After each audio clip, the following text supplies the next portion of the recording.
Musíte stále sledovat trendy, nějakým způsobem postupovat. To, co dřív vám vydrželo 5 let, tak dneska vám vydrží maximálně rok. Takže celé vlastně to stálo na ty Andrejovi vlastně idei. Máme služby, které jsou více profitabilní, některé jsou méně a my opravdu to řídíme jako portfolio těch služeb. Co my máme a vyloženě jako zakazuju ve firmě je vlastně používat čínský AI modely, ať si o tom každý myslí, kdo co chce. No a pak jsem zvědavý, který služby zase jako vypneme, jo, který vlastně nebudou potřeba a jako já jim třeba teď věřím a opravdu za 5 let zjistím, že už to opravdu zase není potřeba.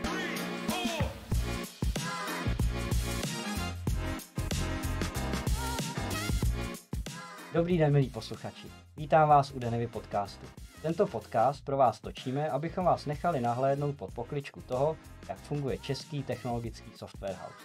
Jakým výzvám může čelit, když ze dne na den ztratí svého zakladatele, jak může technologický David vyhrát boj s obrem a jaké jsou novinky a trendy v kybernetické bezpečnosti, jak AI mění svět softwarového vývoje a také například to, jestli je testing mrtvý nebo přežitý koncept. Pro kontext vás posluchačů uvedu ještě pár vět. Tento podcast točíme uprostřed léta 2025. Je to právě rok od doby, kdy do pozice CEO usedl Martin Hudos a je to asi rok a půl poté, co tragicky zemřel founder a dlouholetý ředitel Denevy Andrej Hyben. To samozřejmě byla rána nejen pro blízké a rodinu, ale i pro firmu, kterou založil a více než 10 let vedl.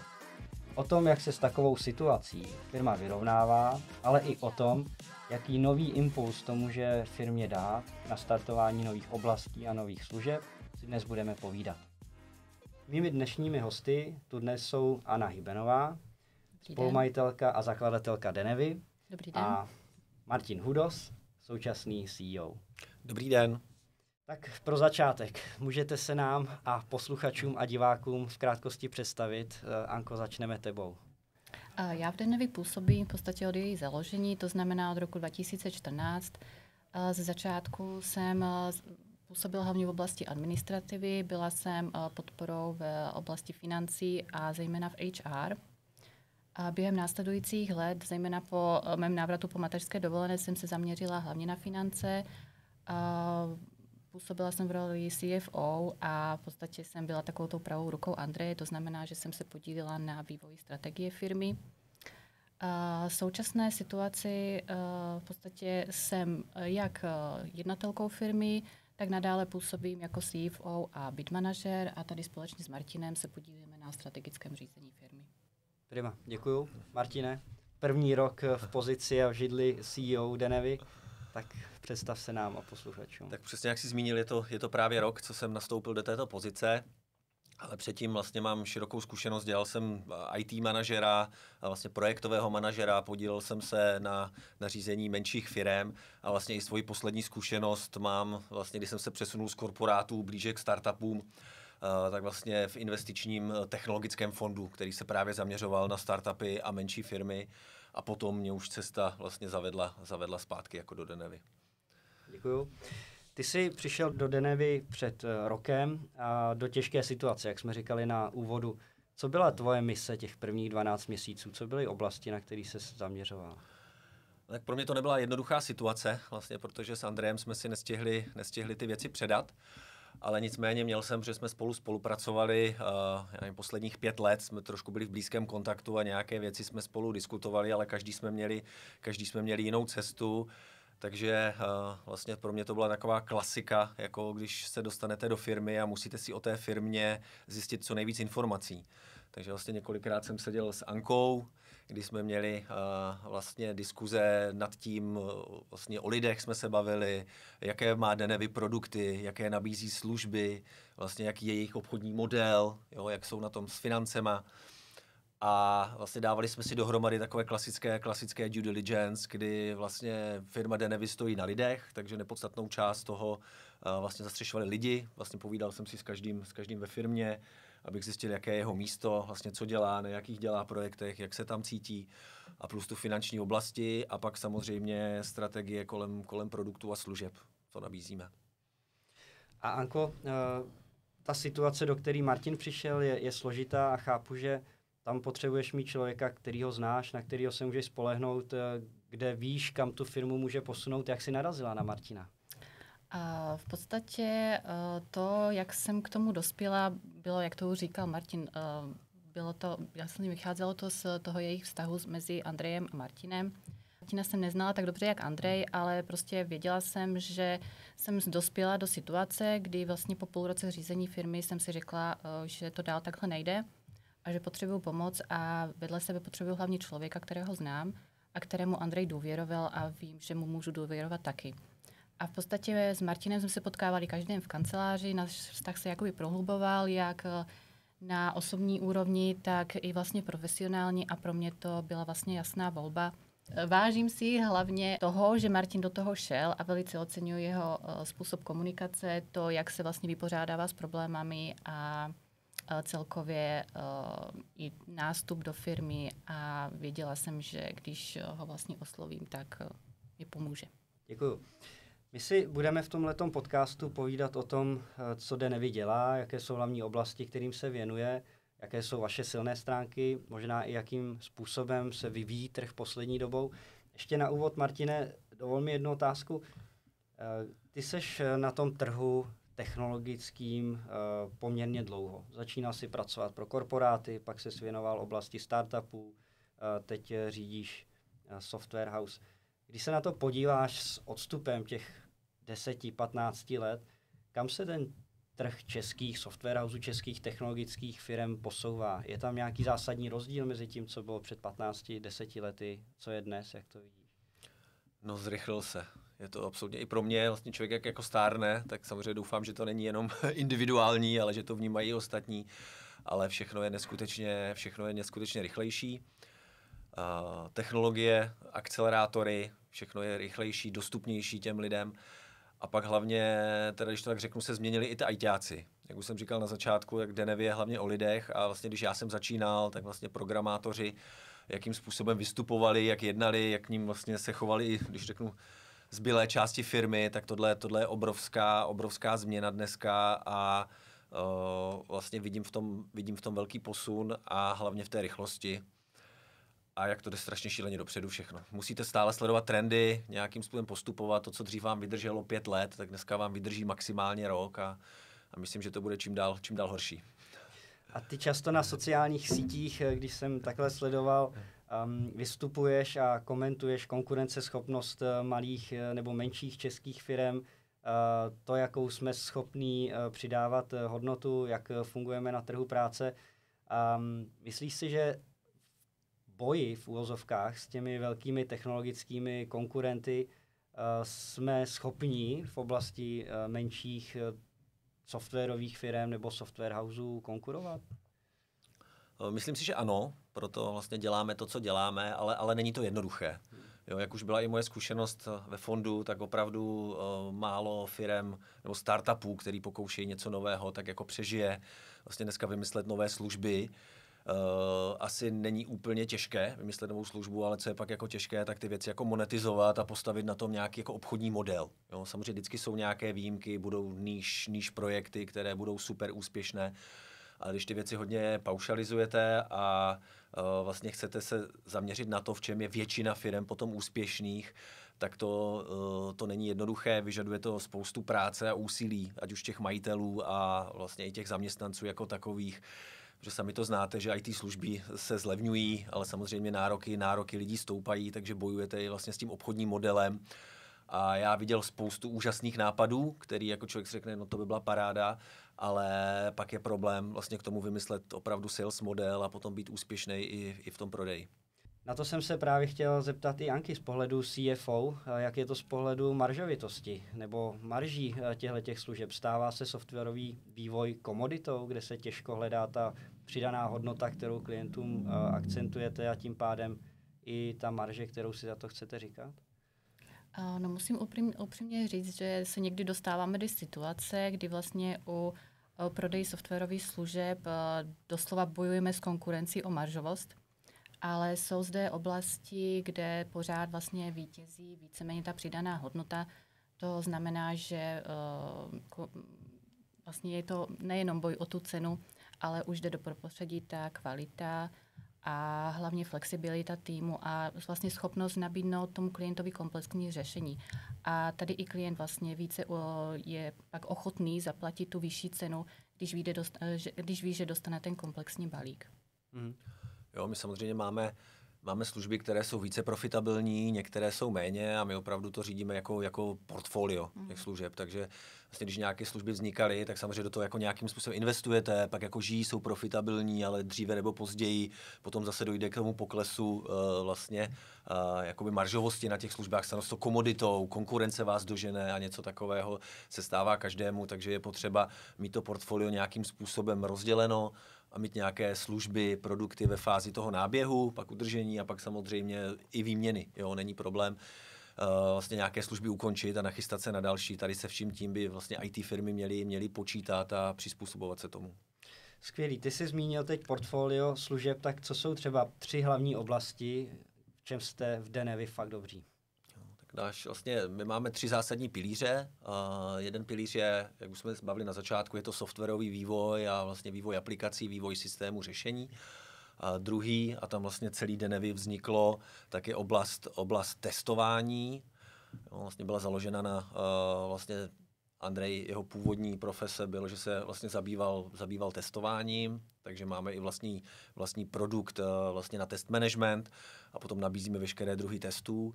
A potom je to kybernetická bezpečnost. To je vlastně u nás poměrně nová věc, do které šlapeme právě poslední rok. Takže to bych řekl, že jsou 3 takové pilíře, které máme jako hlavní. A pak bych řekl ještě 4., který je spíš takovým doplňkem a to, když to řeknu, máme trochu jako pro zábavu, nebo vlastně i kluci to dělají se srdcem, je, že máme ještě školení. Jo, nabízíme nějaká jednoduchá školení, zase od softwarového vývoje, testování, kybernetické bezpečnosti, ale víceméně je to jako takový koníček, rozhodně to zatím není nějaký důležitý revenue stream. A ty jsi zmínil kybernetickou bezpečnost jako vlastně nejposlednější nebo nejnovější přírůstek do toho vašeho portfolia služeb. Tohle je určitě oblast, na kterou je upřená velká pozornost i z pohledu geopolitické situace, i z pohledu dopadu AI na cybersecurity. Rozhodně, když si čteš studie, tak cybersecurity je určitě v top 5, možná i v top 3 priorit mezi CIOs. S čím se na vás, vaši klienti v oblasti cybersecurity nejčastěji obrací? Tak ta první věc, která podle mě ty letí, tak chtějí penetrační testy. Každý začíná s tím, že řekne, já potřebuji penetrační test, protože buď měli nějaký problém nebo nějaké podezření, takže začínají s penetračními testy, což v podstatě dneska, opět to zdůrazním, je vlastně komodita, je to velice jednoduchý, opravdu by to mohl dělat každý, kdo se nějakým způsobem na to zaměří a velice rychle je schopen tuhle znalost dohnat, protože na to je spoustu už automatizovaných toolů a víceméně tahle oblast je nějakým způsobem prošlápnutá. Ale pak je zatím to B, kde si myslím, že právě my už se zase posouváme dál, takže s tím klientem začínáme jako diskutovat vlastně, co se stalo, proč to řeší, je potřeba se na to podívat obšírněji a samozřejmě pak se dostaneme k tomu modelu, že nemají nastavenou governance, nemají nastavené procesy, vlastně lidi nemají proškolený a tuhle problematiku začnou řešit komplexně a to je vlastně i část, kde my jim můžeme pomoci. A jako vlastně naši nejvyšší devizu a z toho vlastně těžím celou dobu, je vlastně ten consulting takový, že vlastně děláme stále bridge mezi IT světem a biznisem. Jo, nemyslím to zle, ale opravdu hodně těch technologických firm má problém se s biznisem bavit, porozumět mu a vlastně hledat nějaké kompromisy a hlavně jim to vysvětlovat. Protože zase bezpečnost je z pohledu jako biznisových lidí jenom náklad navíc, potřebujete do toho investovat a nevidí vyloženě biznisový přínos. Jo? Neumí si to představit, není to nový produkt, který by jim nesl další revenue. Je to vlastně součástí infrastruktury, jsou to vlastně součásti, jako bych řekl, u letadla nějakých jako motorů, jako je IT, je to prostě ten podvozek, který potřebujete nějak jako živit, nastartovat. A ty biznisoví lidé tomu samozřejmě nedávají takovou jako důležitost. Přesně jak jsi říkal, že není to produkt, který generuje zisk, ale je to v podstatě investice do risk managementu, do bezpečnosti. Ano. Uspůsobujete vy třeba nějak strategii, jak rozvíjet tým nebo jak posouvat dál tým právě z pohledu dopadu AI a výzev, kterým můžeme čelit v oblasti kybernetické bezpečnosti v AI?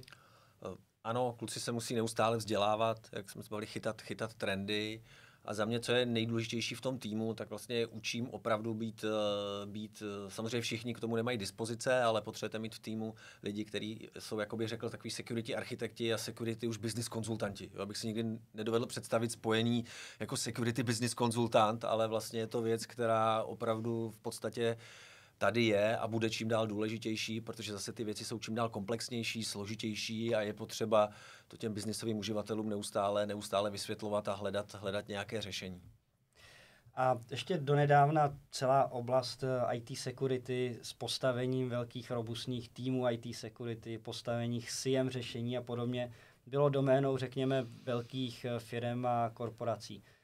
Cítíš teď i to, že se menší firmy, což vlastně jsou ty vaši primární, ta cílová skupina vašich primárních klientů, jsou schopní efektivně bránit, anebo začínají řešit i tyhle ty menší klienti z pohledu, nebo ze segmentu SME firm cybersecurity?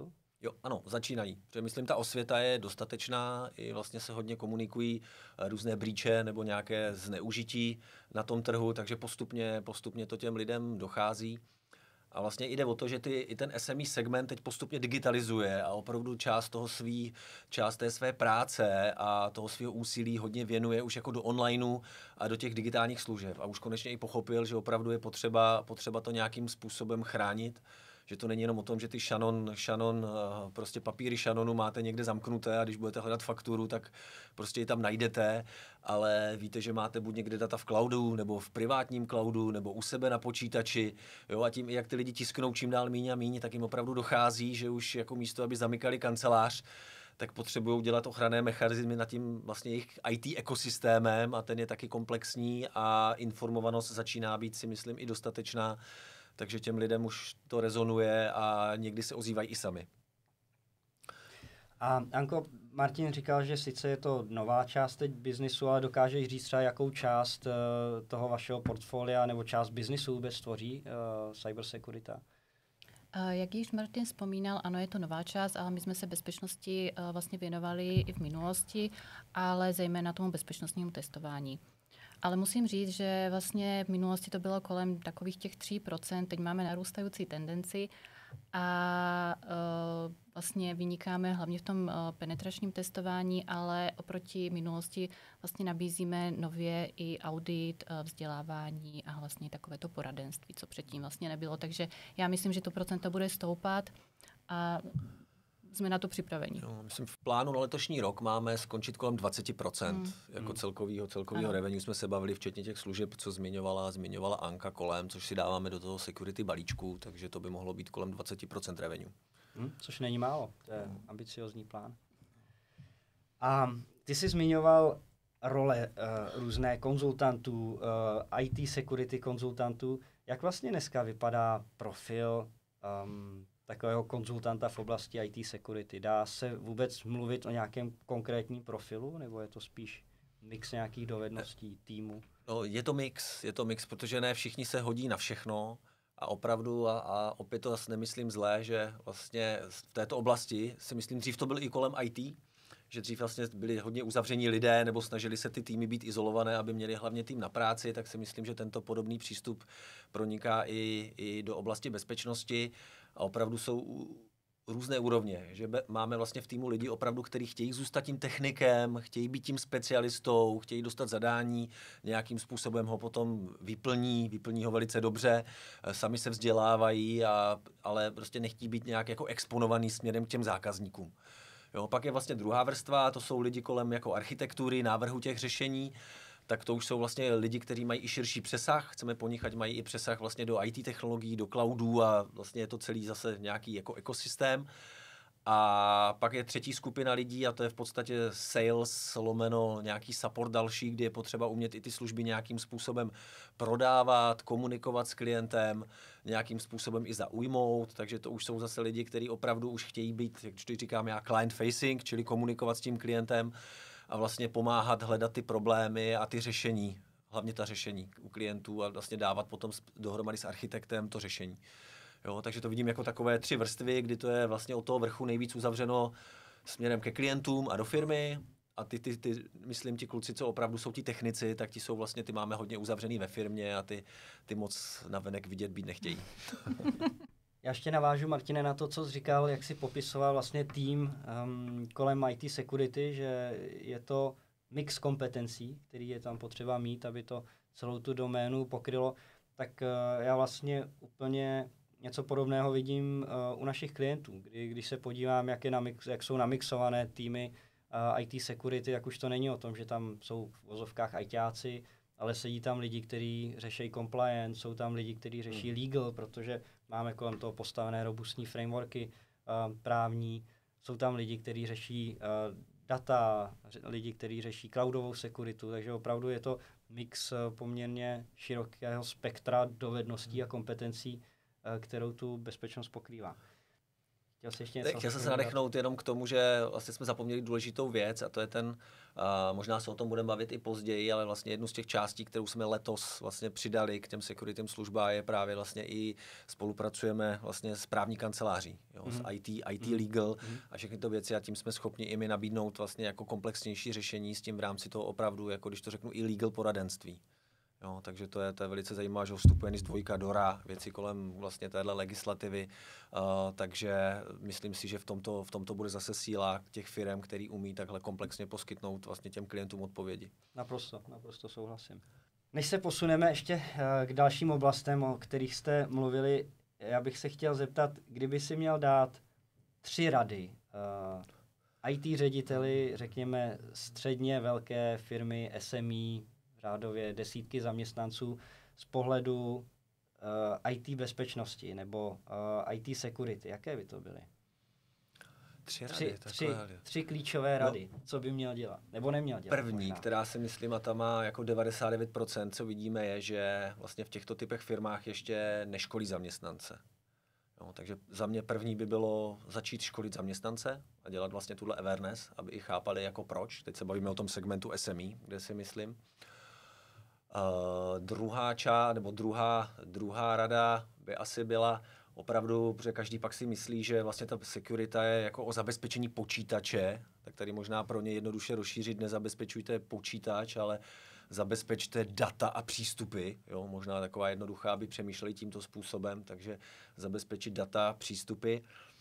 No a možná ta třetí je, ať si v hlavě vlastně srovnají, jak by vypadal ten jejich plán B, kdyby opravdu o ty data teď přišli. Jo, kdybych prostě přišel do firmy a vzal řediteli a vlastně obchodnímu řediteli, majiteli firmy a prostě paní účetní, bych vzal ty 3 počítače důležitý a takhle si je odnesl domů, tak by mě zajímalo, co by dělali.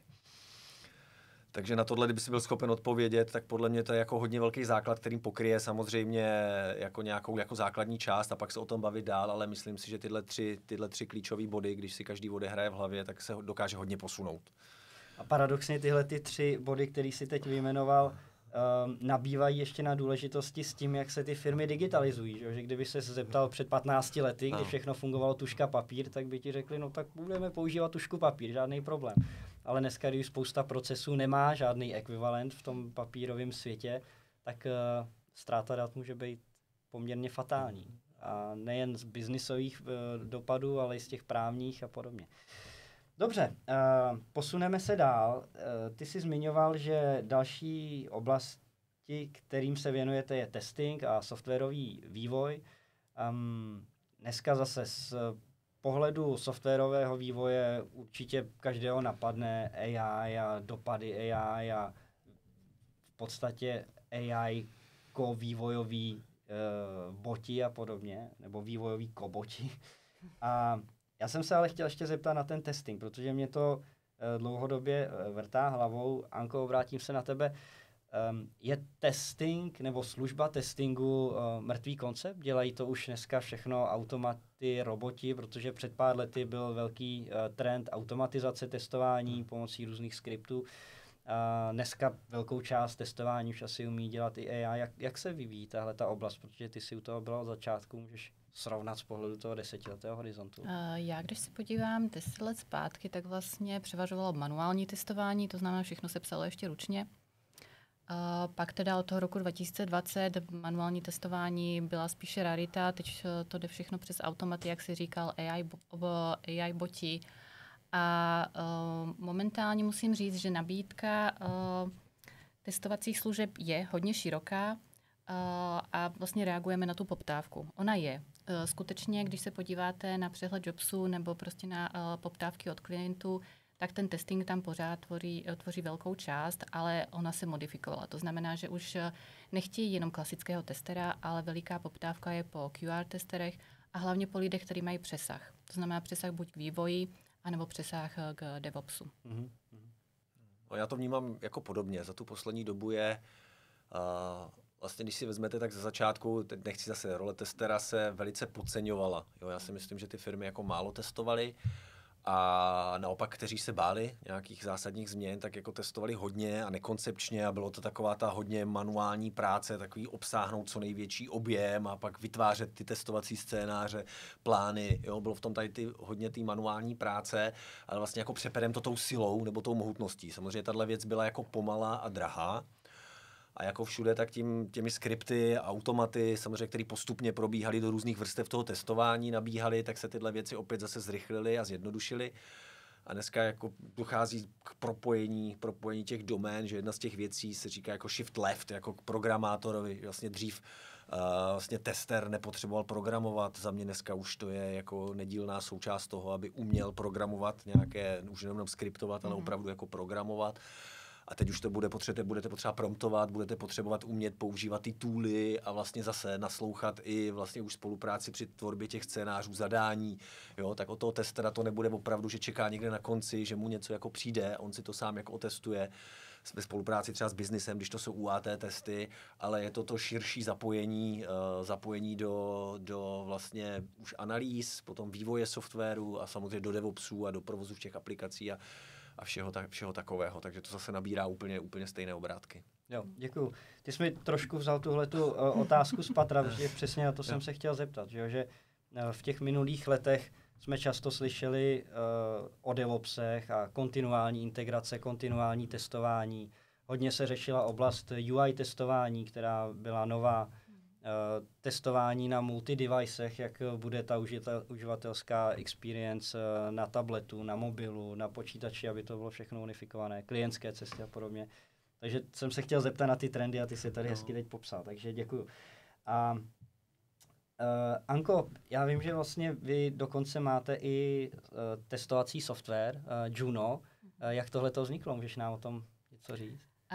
Takže celé vlastně to stálo na ty Andrejovi vlastně ideji, protože on, jak Martin vzpomínal, začínal svou kariéru na pozici testera, takže v testingu byl vařený pečený, ale jak to už bývá, tak vlastně dosáhl situace nebo dosáhl vlastně stavu, kdy žádný testovací tool, který byl dostupný na trhu, mu nevyhovoval a tím, že vlastně pro nás byl testing jako základním pilířem, tak se nám povedlo vlastně kolem sebe shromáždit několik vlastně zajímavých profilů a tím, že jsme působili u velkých klientů napříč různými odvětvími, takže jsme měli i různé zkušenosti.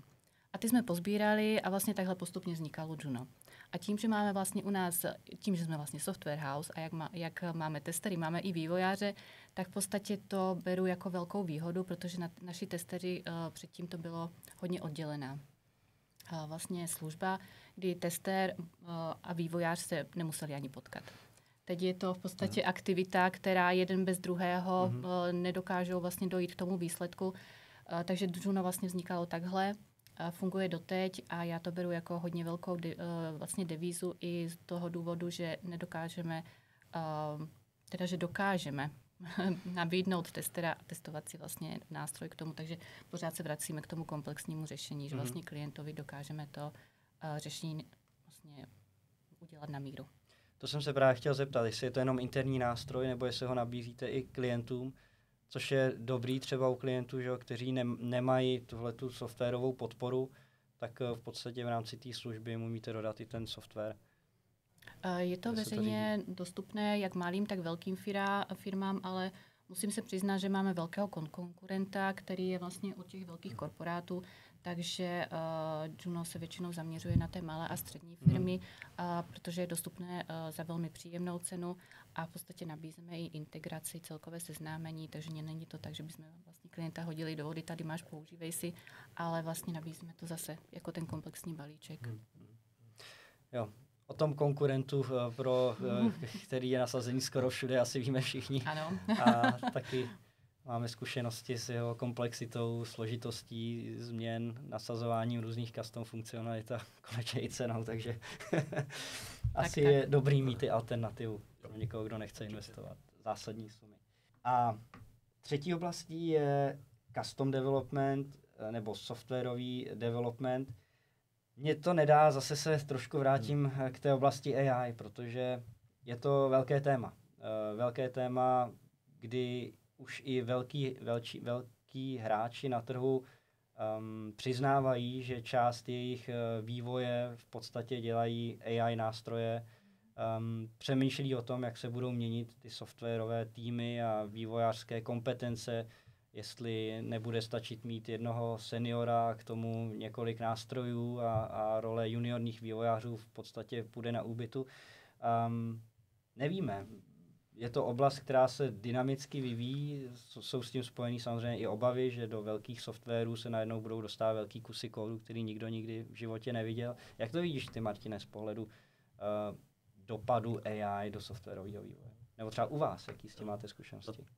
Tohle není jednoduchá otázka, protože má právě víc jako pohledů. Jo? Jako u nás vlastně my jsme fanoušci AI, vlastně kluci si to zkouší kdekoliv jinde, snaží se tím pomáhat, ale tam jako jedno obrovské ale, a to je opravdu tomu říkám ta data privacy, vlastně ochrana těch dat a člověk musí opravdu přemýšlet, vlastně jak ty nástroje používá.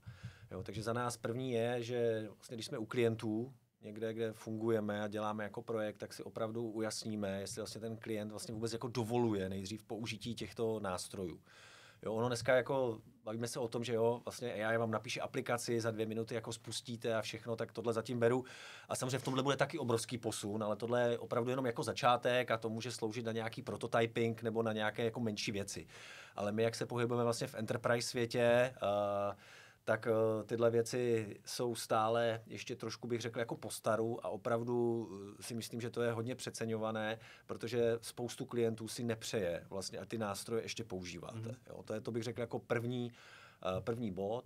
Samozřejmě tohle se změní. Jo, tohle se změní. Co my máme a vyloženě jako zakazuju ve firmě, je vlastně používat čínský AI modely, ať si o tom každý myslí, kdo co chce, tak vlastně čínské modely nepoužíváme a vlastně používáme vlastně ChatGPT, Copilota jako Gemini. Jo, takže tyhle 3 samozřejmě nějakým způsobem jako používáme. Nejvíce používají vlastně na přepisování platform vlastně z jedné platformy případně do druhé. Opravdu i na kontrolu jako kódu jako takového, no, že kluci to opravdu mají jako akcelerátor, používají i nějaké další frameworky k tomu, aby byli schopni opravdu rychleji fungovat. Ale kam se to za mě posune, protože vidím, jak to je opravdu, je to mocný nástroj. Je to opravdu mocný nástroj a úplně si nedovedu představit, jako kde to bude dál, teďka třeba za 5 let, nebo někam, to je opravdu strašně daleko. Ale podle mě, co teď jako je jedna z těch věcí, které se opravdu musí vyřešit, je věci kolem té data privacy. A tenhle bod podle toho, jak upraví i legislativa, co si budou přát velcí klienti, kdo jak to bude používat, tak podle mě hodně bude hrát s tím časem, kdy a jak se ty věci začnou používat hodně masivně. No. Ale za mě, a tím se možná vrátím ještě k sekuritě, opravdu to je jako věc na zvážení, protože jako bez hlavě kopírovat nějaké jenom kódy, někam procedury do toho a nemít je jako zhruba pod kontrolou opravdu může být a bude v budoucnu vlastně nebezpečné, protože si tak opravdu můžete zavléct nějaký kusy kódu, který rozhodně nechcete mít ve svých softwarech, aby někam posílali nějaký backdoor, aby posílali nějaké informace, co ten systém dělá, takže kolem toho si myslím ještě bude jako hodně diskuzí. Takže jako všechno má to 2 strany mince. Jo? To, že to je hodně dostupný lidem, tak samozřejmě ty technologické firmy se dál nad tím učí, zkoušejí, vyvíjejí, takže jenom každý si musí rozmyslet, jaká data tam pouští. Tady určitě platí dobrý sluha, špatný pán. Ano. A musíme si dát pozor přesně na ten okamžik, kdy se ty technologie drivované AI začnou stávat naším pánem a budeme jenom v jejich zápřahu. Martine, děkuji za odpověď. tím se pomalu blížíme k závěru našeho dnešního podcastu. A my jsme se bavili o minulosti, bavili jsme se o přítomnosti. Já bych se ještě v tom závěru chtěl zmínit trošku i o budoucnosti. Anko, dívám se na tebe. Denevy má za sebou 10 let na trhu. Jak si představuješ, že bude Denevy vypadat za dalších 10 let? No, tohle je velmi těžká otázka. Ale já bych to spíš otočila a podívala bych se na to, jak Denevy v podstatě vypadat nemá. Nechceme se stát otrokem AI. To je vlastně naším vlastně cílem je, aby naši kluci byli pořád v souladu s trendem, to znamená, aby byli pořád vlastně vzdělávaní, ale aby byl zachovaný ten vztahový biznis. To znamená, aby jsme se vlastně nestali otrokem AI, aby jsme tam vložili ten lidský faktor, aby jsme vlastně těm klientům dokázali nabídnout takovou tu zpětnou vazbu. A to je pro mě důležité a myslím, že vlastně to by mělo u nás zůstat. Ta vztahovost biznisu je asi klíčová, protože... Pro nás ano. Tyhle velikosti ano. A Martine, jaký jsou tvoje priority na další, řekněme, rok nebo rok až 3?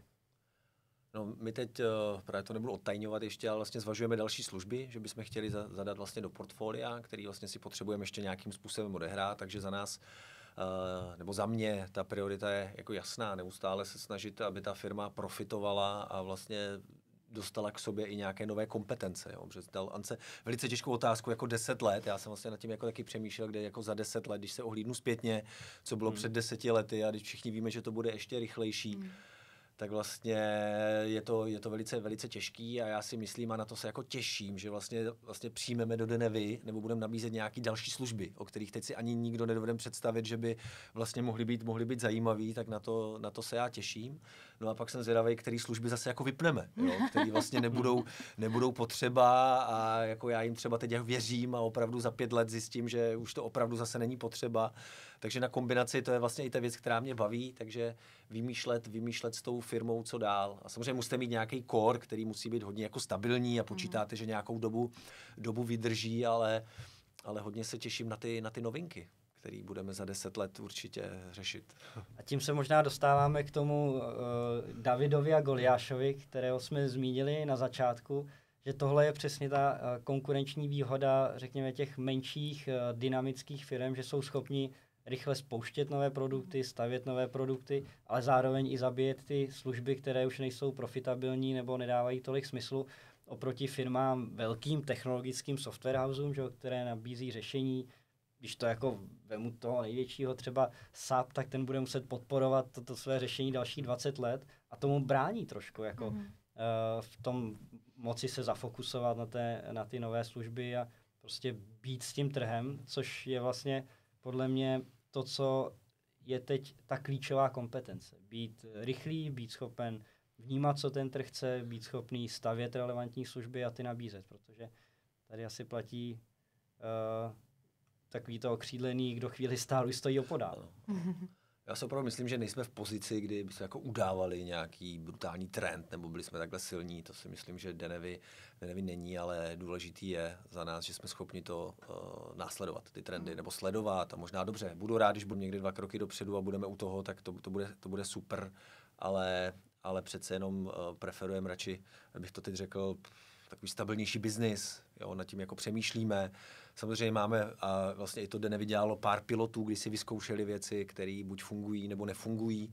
To je potřeba taky, ale vlastně celý to musíte mít v komplexu té firmy, co vlastně ta firma jako ustojí, jo, i finančně hlavně.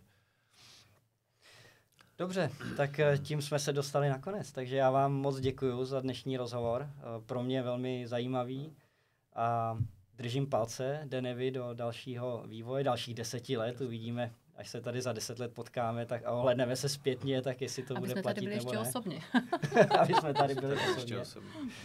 A díky všem, díky i vám posluchačům a doufám, že i vám se ten podcast líbil a že se budeme potkávat u podobných formátů z Denevy i dále. Díky. Děkujeme za pozvání. Taky děkuju a pěkný den. Děkuju.